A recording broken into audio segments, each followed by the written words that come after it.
Hello दोस्तों, कैसे हैं आप सब। उम्मीद करता हूं आप सब बढ़िया होंगे। आज हम बात करने वाले हैं कक्षा 8 गणित विषय में एक प्रश्न की, जो कि पहले चैप्टर से है। ध्यान से इस प्रश्न को समझिएगा और यकीन करिए बहुत अच्छे से मैं आपको समझाने वाला हूं। थोड़ा सा वीडियो हो सकता है लंबा हो, यानी मैं प्रयास करता हूं कि 6-7-8 मिनट से ज़्यादा बड़ा वीडियो ना बनाऊं। बस ध्यान से समझ लेंगे, कभी कोई दिक्कत आपको नहीं आएगी, किसी भी प्रश्न में कोई दिक्कत नहीं आएगी। जो प्रश्न मैं आपको समझा रहा हूँ, एक एक करके प्रश्नों को मैं इसीलिए बताता हूँ ताकि आपको बहुत ज़्यादा बोझ न लगे। ठीक है, चलिए शुरुआत करते हैं। क्या प्रश्न है? उचित गुणधर्मों के उपयोग से निम्नलिखित का मान ज्ञात कीजिए। हमारा पहला सवाल है -2/3 गुणे 3/5 प्लस 5/2 माइनस 3/5 गुणे 1/6। इस प्रश्न को हम हल करना शुरू करते हैं। तो यहीं से इसको आप चाहें तो एक बार दोबारा लिख सकते हैं। नीचे क्या लिखा हुआ है? 2/3 गुणे 3/5 प्लस 5/2 माइनस 3/5 गुणे 1/6। बिल्कुल आसान सा प्रश्न है।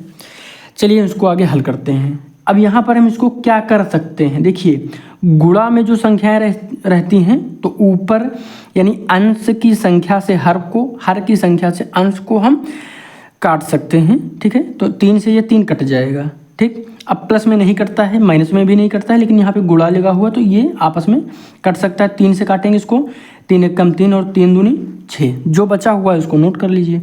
-2/1 गुणे 1/5 प्लस क्या लिखा हुआ है? 5/2 माइनस 1/5 गुणे क्या हो जाएगा? 1/2। ठीक, यहाँ पर ध्यान से देखिए, गुणा का निशान लगा हुआ है और यहाँ पर -2 है।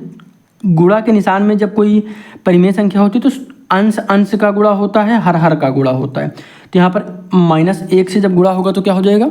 -2, यानी -2 का गुणा 1 से करेंगे तो -2 हो जाएगा। 5 का 1 में गुणा करेंगे तो 5 हो जाएगा। ठीक, प्लस यहाँ पर क्या रहेगा? तो यहाँ पे कुछ चेंज नहीं होगा, वैसे ही रहेगा। अब माइनस है तो माइनस लगाएंगे।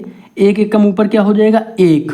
ठीक, बटे 5 दूनी 10। कोई दिक्कत तो नहीं है। अब यहाँ पर हम क्या करेंगे? इस बात को समझ लीजिए अच्छे से, कोई दिक्कत होगी ही नहीं। इन दोनों का हम क्या करेंगे? लासा निकाल लेंगे। क्या निकाल लेंगे? लासा, लघुत्तम समापवर्तक। लासा निकालना सबको आता है, पिछली कक्षाओं में भी मैंने कई बार समझाया है, तो कर लेते हैं। 5, 2 और 10 का जब लासा निकालेंगे तो कितना आएगा? 10 आएगा। अब ऊपर वाली जो संख्या है इन सब में हम 10 से गुणा कर देंगे तो क्या करेंगे? -2/5 गुणे 10 प्लस 5/2 गुणे 10 माइनस 1/10 गुणे 10। इससे ये कट जाएगा, इससे काटेंगे तो 5 बार में कट जाएगा, इससे काटेंगे तो 2 बार में कट जाएगा। अब जो बचा है उसको आगे फिर से नोट कर लीजिए। क्या बचा है? -2 गुणे 2 प्लस 5 गुणे 5 माइनस 1। ठीक है, क्योंकि 10 से 10 कट गया तो 1 ही बचा है। अब यहाँ पर बटे में 10 हो गया तो 2 दूनी 4 हो जाएगा, माइनस का 4 प्लस 5/5 25 माइनस 1 बटे क्या हो जाएगा? 10। कोई दिक्कत तो नहीं है। देखिए, माइनस और माइनस क्या हो जाएगा? प्लस, 4 और 1 5 हो जाएगा, तो यहाँ पर हो जाएगा 25 माइनस 5। आप सोचेंगे कि माइनस क्यों लगाया जब जोड़ दिया? तो देखिए, माइनस और माइनस प्लस होता है तो हमने दोनों को जोड़ा, लेकिन जो चिन्ह होता है बड़ी संख्या का लगेगा। बड़ी संख्या यहाँ पर क्या है? तो बड़ी संख्या है 4। क्या है? 4, तो इसको लिख देंगे बटे 10। अब 5 से हम क्या घटाएंगे? 25 से 5 घटाएंगे तो कितना बचेगा? इसको आगे लिख लीजिए। यहाँ पे हम जब घटा देंगे किसको? 25 से 5 को घटा देंगे तो यहाँ पर बचेगा 20/10। अब 10 से जब हम इसको भाग करेंगे तो कितनी बार में जाएगा? 2 बार में आ जाएगा। तो 2 क्या आ गया हमारा? 2 आंसर आ गया। ठीक है, यही हमारा उत्तर हो जाएगा। तो इस तरीके से हम सवालों को बिल्कुल आराम से हल कर सकते हैं, कोई दिक्कत नहीं है। अब ये वाला सवाल आप हल करिएगा, थोड़ा सा बड़ा है। अगर कोई दिक्कत होती है, नहीं समझ में आता है तो कमेंट कर दीजिएगा, हम आगे जो क्लास होगी उसमें ये सवाल फिर से समझा देंगे।